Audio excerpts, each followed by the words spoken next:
This is a production by One and All Media. For more, head to oneandall.media. Every time something doesn't go our way in the world, the first leaning is toward, oh, God's lost control. This is terrible. What's going on? He's gone on vacation. I know what I'm talking about. This is the temptation. Now, how do I know that? Because that's what happens to me. Today with Jeff Vines, We are taking the gospel to the world. pastor, apologist, and Bible teacher. One truth that will be delivered in love and compassion, connecting every one person to all that God has promised them. You make me wanna dance and sing with every single breath I breathe. I will bring this offering. You are my wonder. You bring the wonder. Today with Jeff Vines. My name's Aaron, and you're listening to Today with Jeff Vines. We're in the middle of our series titled Don't Panic, where we've been covering the beast of the sea, end times, and John's point of view and context at the time of the writing of the book of Revelation. Now, if you want to catch up on this series or hear other series just like this from Pastor Jeff, you can search for Today with Jeff Vines wherever you get your podcasts. Let's jump into this message with Pastor Jeff as he reads from Revelation 21.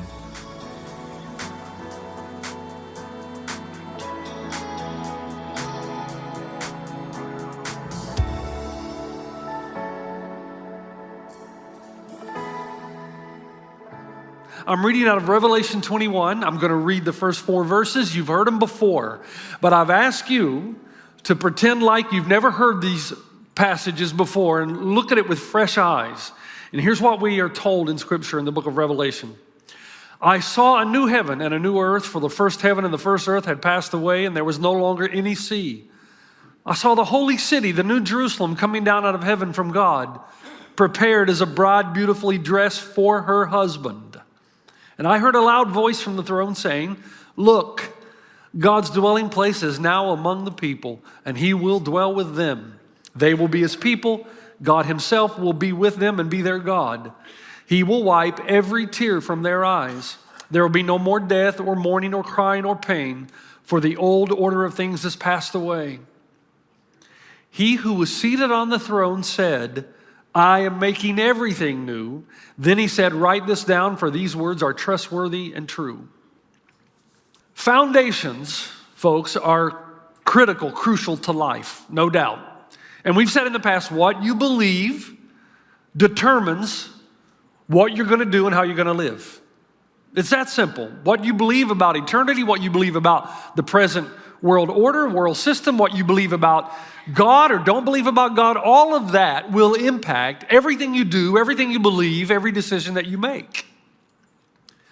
Education will tell you that its purpose is to inform you. No, it's not.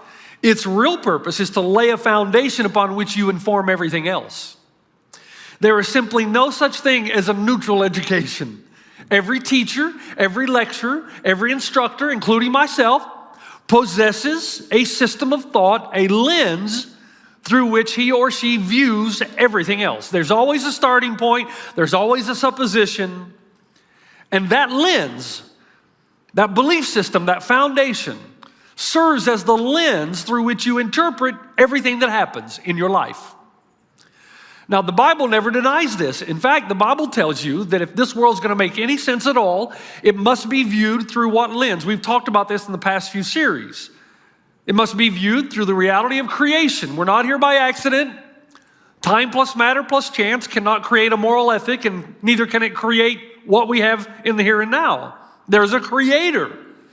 Because of that, we're told, secondly, the Bible teaches us that the fall is a real thing, that people are fallen, that we're tainted creatures, all of us, and that 99.9% of the pain and suffering in our world is not the result of a decision God made, but as a result of the decision man makes, who's been given freedom to express himself.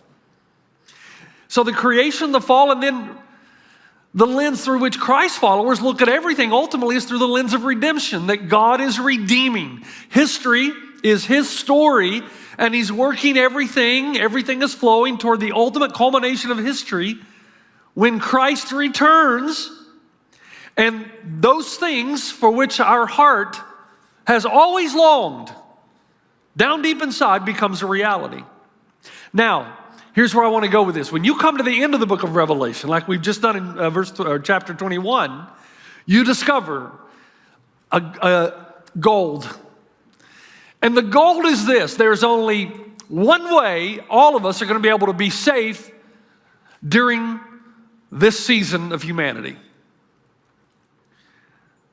The only thing that can keep you safe in this world is that you develop a pessimism that you never thought yourself capable of, while at the same time developing an optimism that is, you would think in your mind, humanly impossible.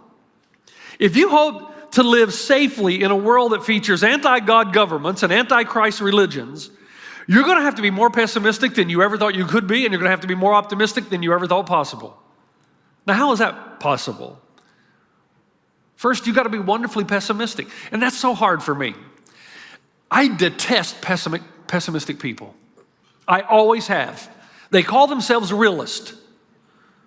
But in reality, they won't do anything because they always have it mapped out why they're going to fail. Have you ever been around a person like this?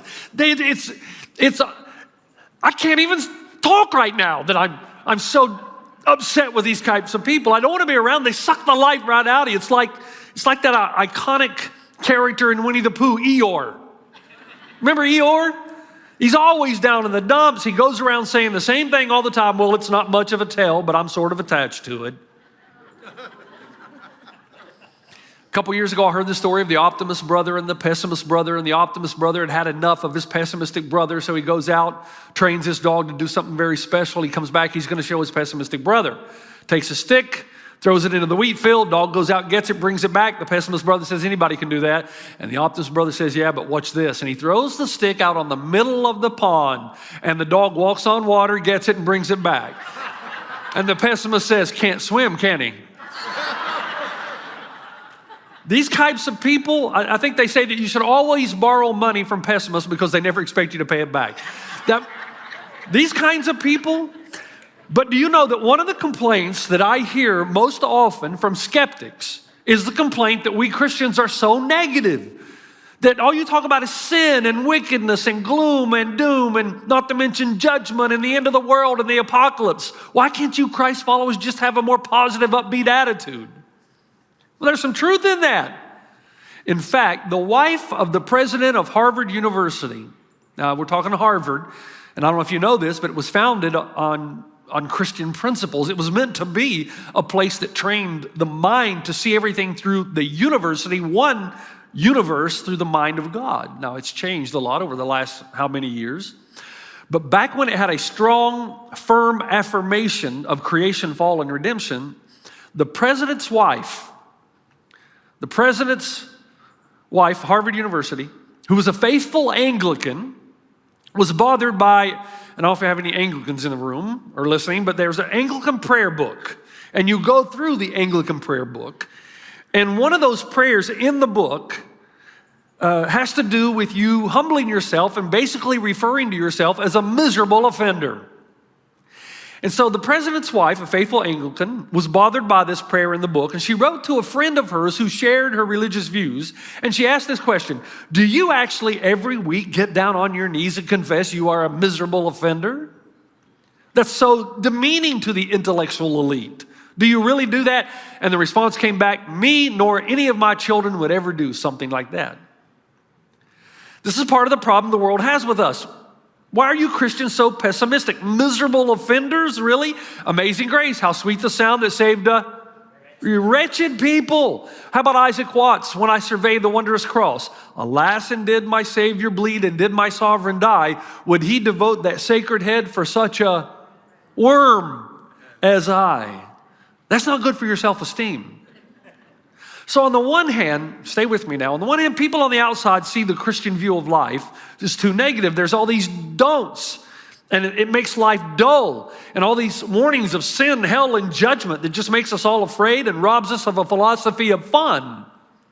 Now, on the other hand, others see us Christ followers as far too optimistic. Karl Marx called religion the opiate of the people.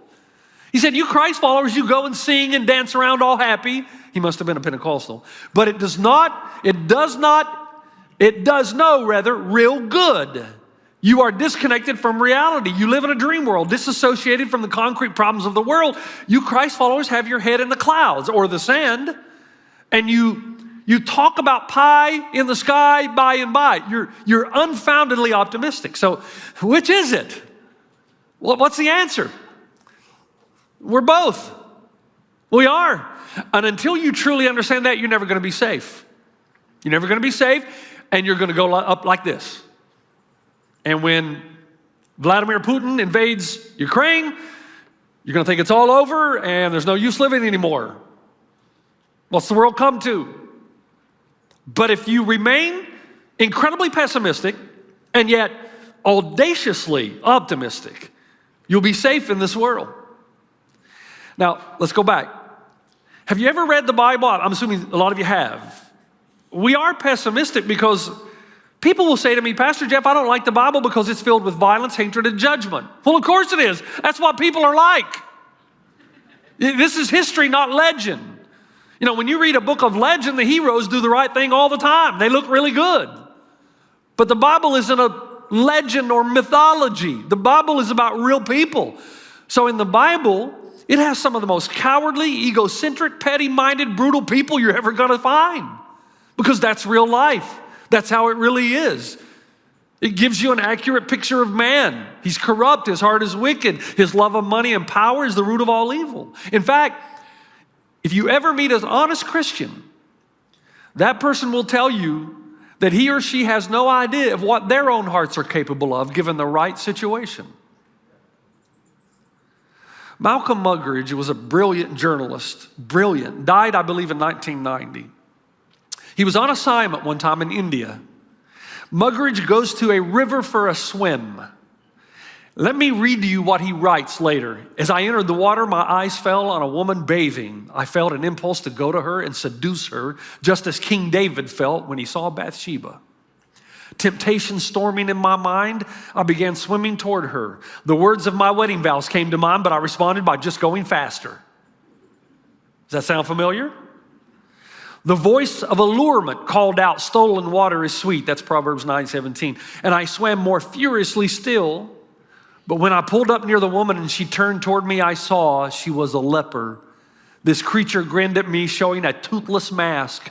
My first reaction was to despise her. What a dirty, lecherous woman, I thought. But then it crashed in on me that it was not the woman who was lecherous, it was my own heart. He goes on to say, this is precisely the teaching of the Bible about the moral and spiritual condition of men and women.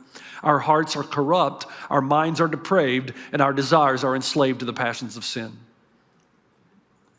I hope that by now, and by the way, we're family now. I mean, how many? I've been here 13 years. I've already told you I'm not going anywhere. So you'll have to listen to these sermons till the day I die. And so, by now, we know and we agree that Christians believe that the seeds of some of the worst atrocities are in all of our hearts, that we're no better than anybody else.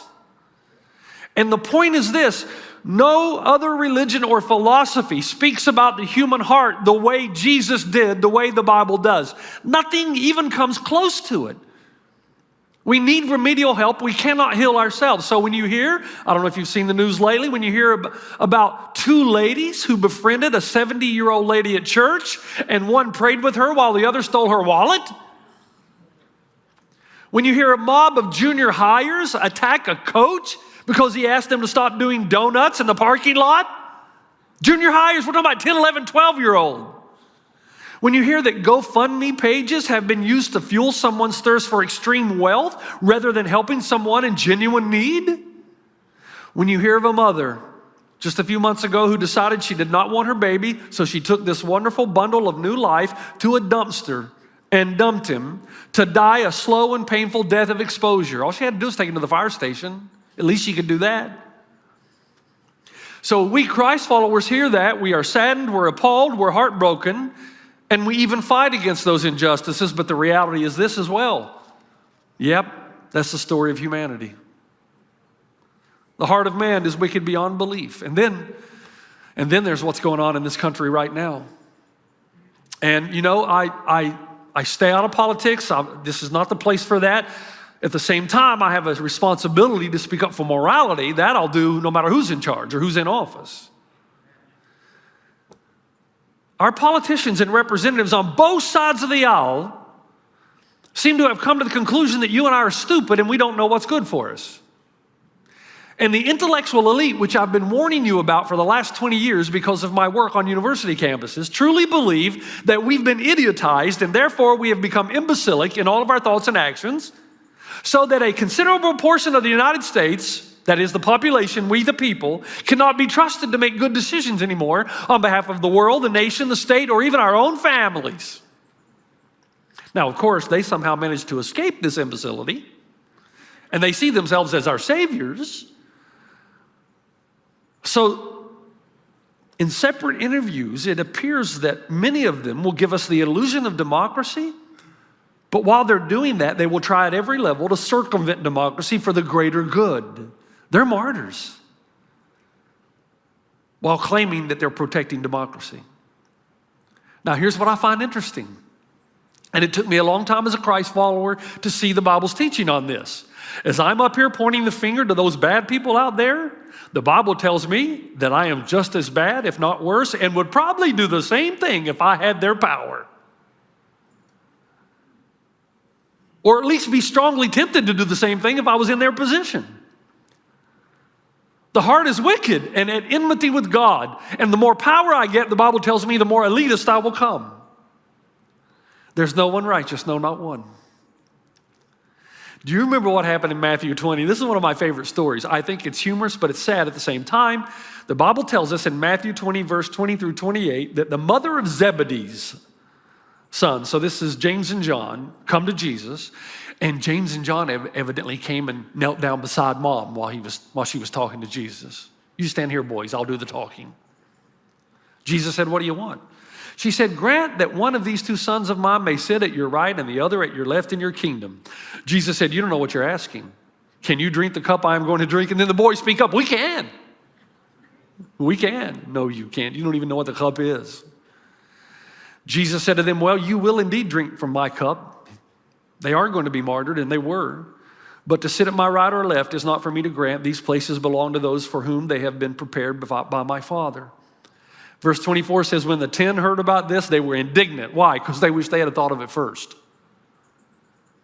Jesus called them together and said, guys, you know that the rulers of the Gentiles lord it over them, and their high officials exercise authority over them. But that's not the way it's going to be with you, right? Instead, whoever wants to become great among you must first be your servant. And whoever wants to be first must be your slave, just as the Son of Man did not come to be served, but to serve and to give his life as a ransom for many. The problem in our world today is that our leaders are not serving, they're lording. And I wonder why Jesus didn't say to them, you know, guys, you've been around me this long and you still don't get this? No, because our hearts are wicked and we are blind to this reality. Now, here's the point. Where are you going with this, Pastor? Let me tell you. Until you understand the pessimism of the Bible, you can never be safe, and here's why.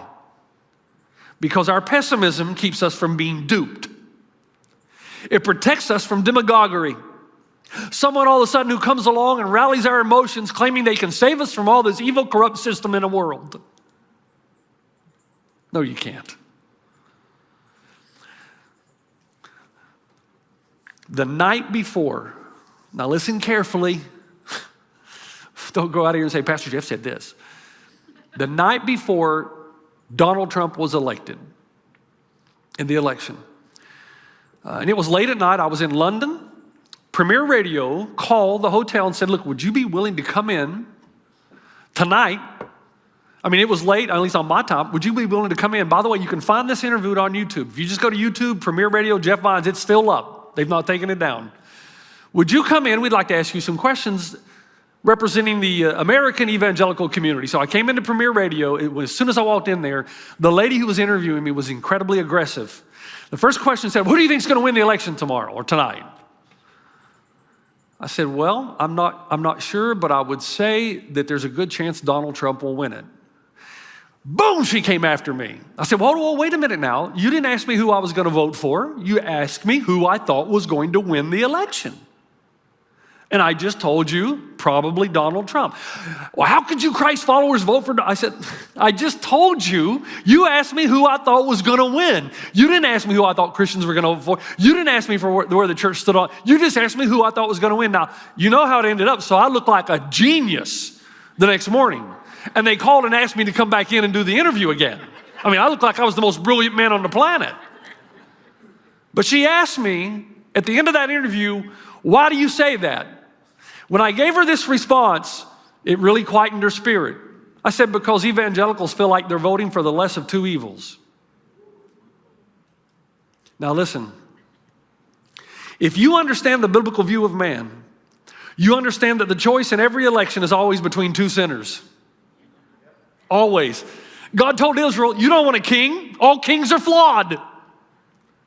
The problem with government is not merely its policies, but that flawed human beings who do not respond well to power are in charge. No matter what party is in power, it's full of sin. We know this because each party points out the sins of the other. Yet for some uncanny reason, each party's blind to its own violations. Right? Christians have a wonderful, beautiful hesitancy because we realize that the election is about voting for the wiser sinner. And it's hard. Christians are politically active. They use their voice to defend the rights of the innocent. We help create legislation that prevents the government from overstepping their boundaries. Yes. But our pessimism concerning man stays in place. And therefore we are safe from being duped by a self-proclaimed Savior, no matter who he or she is, that somehow they're going to make everything perfect. When you get in office, you're still a sinner. I'll pray for you. I'll pull for you. But I'm watching you. Because if I were the president, you'd need to watch me too. Do you know why so many Christians lose or think it's the end of the world when their leader loses an election? One, the denial of a sovereign God. It's interesting how God is sovereign when my candidate wins, but if my candidate doesn't win, the devil did it. Second, their saviors come in the form of human leaders. No man or woman can save you. And third, their emotions are still connected primarily to the ebb and flow of the world.